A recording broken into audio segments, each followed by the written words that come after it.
When it comes to modifications for your car, as far as I'm concerned, there are two different types: practical and not so practical.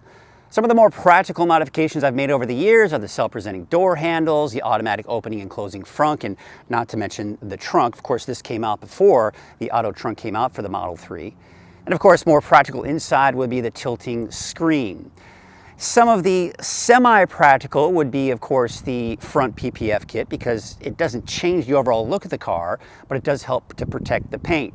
The wheel covers are also, I would say, also semi-practical, because it not only changes the look of your car, but it can also help to protect your current wheels. And if you already have curb rash on those wheels, those wheel covers are a great way to cover that up as well. Now, one of the not so practical modifications I made in my car was several years ago when I got the Chrome Delete kit. You may remember several years ago when the Model 3 first came out, it had the chrome trim. And to this day, there are a lot of people who really still like the look of that chrome trim. However, when I saw the black trim that eventually the Model 3 came out with, I really liked it. And that's why I decided to go with the Chrome Delete kit. You see, that was purely aesthetic. There was nothing about it that improved the performance of the car or the driving experience altogether. And much like that of the Chrome Delete kit, this real carbon fiber rear spoiler from EVbase, it's purely aesthetic. Nothing more than that. Now, when EVbase came to me to review this rear spoiler, it actually wasn't really anything on my radar. But then I started kind of thinking, you know, in the back of my head, I always did like the look of the spoiler, but the only way that you can get this spoiler from the factory is if you upgrade to a performance version for both the Y and the 3. And quite honestly, number one, when this car first came out, I could nowhere near afford the performance version, and even to this day, they're just much more expensive. And you may feel the same way. Maybe you like that carbon fiber spoiler, but you just didn't necessarily want to upgrade to the performance version.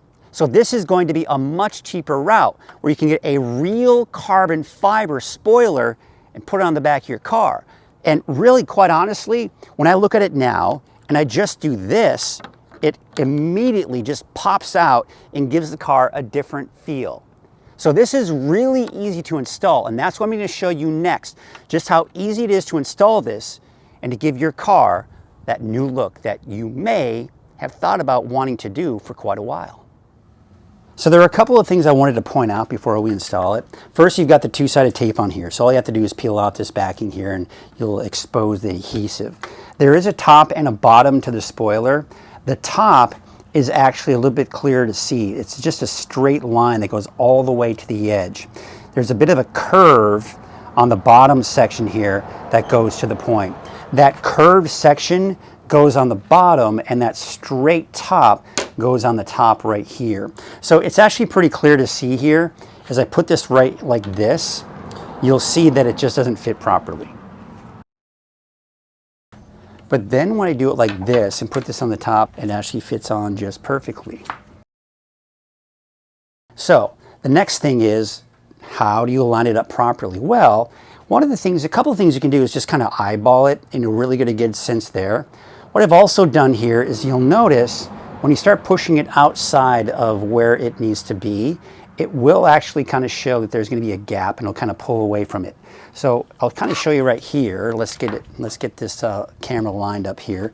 You'll notice that it's a pretty good alignment right there, but if you push it a little bit farther away, you'll see that there actually is a little bit of a gap that you start to see here, that as it starts to kind of pull away. So there is that, but really one of the best things that I wanted to kind of show you is that there's a line right here between the tail lights, and that I think is a good indicator. So if you can align it in the same position where that line is, then I think you're going to have a pretty good alignment right there. But again, really eyeballing it, and you'll kind of see where it kind of wants to maybe pull away from the car, or maybe it's maybe too far to the left or too far to the right. You'll definitely get a good sense for that. And the car, it just really does have a good snug fit. So I look at the line over here, and it looks pretty good on that side. I look at the line over here, and again, same positioning to where that line is. So once you have the proper alignment, you take this painter's tape here, and you just put it on here. And I'm just holding it with my hand. It's not moving, it's not a big deal, not that hard. So I've got it right there perfectly. So now the next step, pull it away.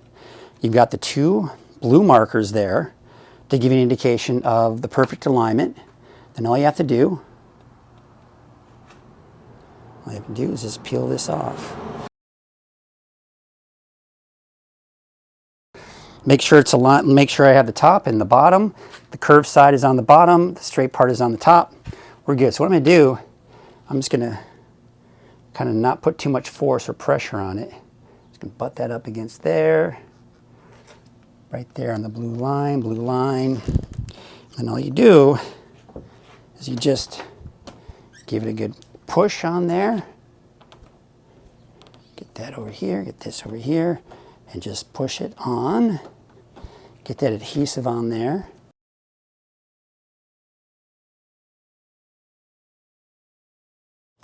Now the next thing you want to do is just kind of set this with some painter's tape.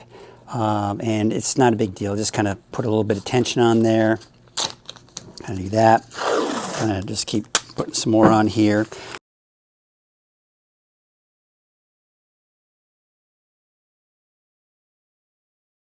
Now, one thing I would like to remind you is that before you do anything, before you put this thing on, make sure that it is a really clean surface for you to really stick this on, because you don't want any dirt on there. That can really give you a weaker bond of that adhesive. So just one quick reminder on that. Otherwise, this should kind of help set it for a while. I'm just going to put this on for a couple of hours.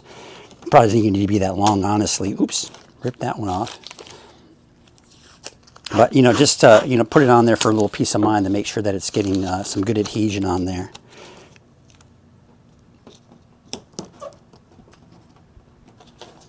All right, so we got some good tension on all this. We'll just wait an hour or two, and then we'll be back and take a look at the final product.